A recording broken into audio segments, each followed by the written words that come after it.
Utongoria wa komishoni ya kuhurana na ungumania bũrũri-inĩ umagaranĩtie na maabitha kuma rũhonge rwa kũramata mĩtitũ nginya gĩcunjĩ-inĩ kĩmwe kĩa mũgũnda wa ĩka 17 mũtitũ-inĩ wa Karura ũrĩa wĩrĩga gũcokio moko-inĩ ma mũingĩ nĩ komishoni ya kũhĩtana na ungumania bũrũri-inĩ.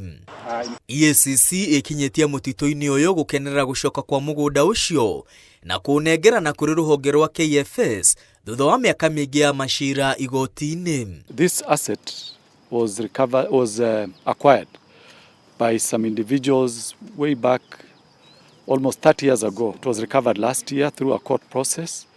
That tells you that you may steal public asset today, but eventually it will be recovered.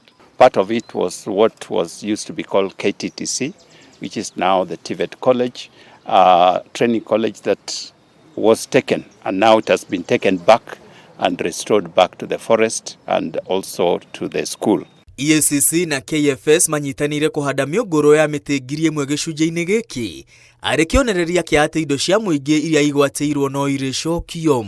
Indeed, this corner where we are standing, it is not the whole land, but it's going to be called the Madili corner, just as a recognition of the work that EACC has done in restoring integrity of this forest. We are very happy for them to come and assist Kenya Forest Service in getting that piece of land. And again, apart from that, we are also engaging them in what we are doing today, the tree growing. EACC yugĩte gũthiĩ na mbere kũhĩtana na arĩa maratwarithia na mbere ciĩko cia ungumania na gũkũmithia ũhahami wa mũgũnda ũyũ wa mũtitũ wa Karura. If that had not been done, perhaps we would not be here. There are many people who come here for walking around, for just relaxing, enjoying the nature that is around us.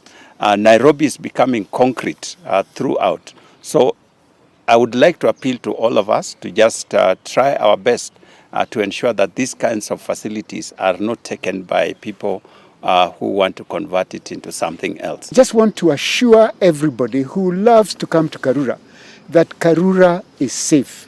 Under the hands of the Kenya Forest Service and the CFA, we are going to protect this ecosystem for generations to come.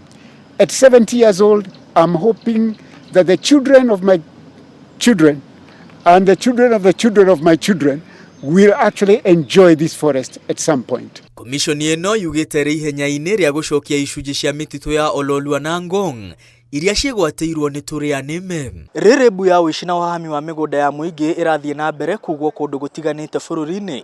Komishoni ya kũhĩtana na ungumania yugĩte gũtikũmakania ahami a mĩgũnda ya mũingĩ megũikara nayo ihinda rĩigana atĩa.